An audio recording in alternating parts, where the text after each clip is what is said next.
പരീക്ഷകളും റിസൾട്ടും ഒരു കോയിൻ്റെ രണ്ട് വശമാണെങ്കിലും വിദ്യാർത്ഥികൾ കൂടുതൽ സ്ട്രെസ്സ് ചെയ്യാറുള്ളത് റിസൾട്ടും അവരുടെ മാർക്കുകളുമാണ്. ആദ്യമൊക്കെ പരീക്ഷകൾ വരുന്നത് തന്നെ വളരെയധികം ബുദ്ധിമുട്ടിലാണ്. അക്കാഡമിക് കലണ്ടർ അനുസരിച്ചിട്ട് തന്നെ ആവണമെന്നില്ല. ഇപ്പോഴും കുറച്ചധികം മാറ്റങ്ങളുണ്ട്. എന്നാലും ഒരുവിധം അക്കാഡമിക് കലണ്ടർ അനുസരിച്ച് പോകാൻ ശ്രദ്ധിക്കുന്നുണ്ട്. വാല്യുവേഷൻ്റെയും റിസൾട്ടിൻ്റെയും കാര്യം പറയുകയാണെങ്കിൽ ബാല്യകേരമല തന്നെയായിരുന്നു. എന്നാൽ ബാർകോഡ് സിസ്റ്റം വന്നതിന് ശേഷം വളരെയധികം വലിയ മാറ്റമാണ് വന്നിരിക്കുന്നത്. പലരും ചോദിക്കാറുണ്ട് അന്നത്തെയും ഇന്നത്തെയും എന്ത് വ്യത്യാസമാണ് ഉള്ളത് എന്ന്. അന്നത്തെയും ഇന്നത്തെയും വളരെയധികം വ്യത്യാസമാണുള്ളത്. അത് ചിലപ്പോൾ അത് അനുഭവിച്ചവരൊക്കെ അറിയൂ. നമ്മുടെ സീനിയേഴ്സും സൂപ്പർ സീനിയേഴ്സിനോട് ചോദിച്ചാൽ അറിയാൻ സാധിക്കും.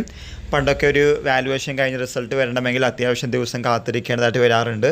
എന്നാൽ ഇപ്പോൾ ബാർകോഡ് സിസ്റ്റം വഴിയുള്ള വാല്യുവേഷൻ ആയതുകൊണ്ട് നമുക്കുണ്ടാകുന്ന ഉപകാരം എന്ന് ചോദിക്കുകയാണെങ്കിൽ പരീക്ഷ കഴിഞ്ഞ് വാല്യുവേഷൻ ഡേറ്റ് പറയുന്നു. വാല്യുവേഷൻ ഡേറ്റ് തുടങ്ങി ഒരാഴ്ചയ്ക്കുള്ളിൽ നിങ്ങൾ വാല്യുവേഷൻ കഴിയുന്നു.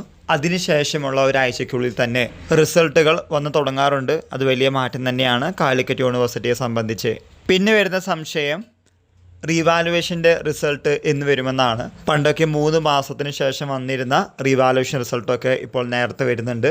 അതായത് റീവാലുവേഷൻ ഡേറ്റിന് കോൾ ഫോർ ചെയ്യുന്നു. ലാസ്റ്റ് ഡേറ്റ് എന്നാണോ അതിനുശേഷമുള്ള ഒരു മാസത്തിനുള്ളിൽ നിങ്ങളുടെ റിസൾട്ടുകൾ അപ്ഡേറ്റ് ചെയ്യാറുണ്ട്.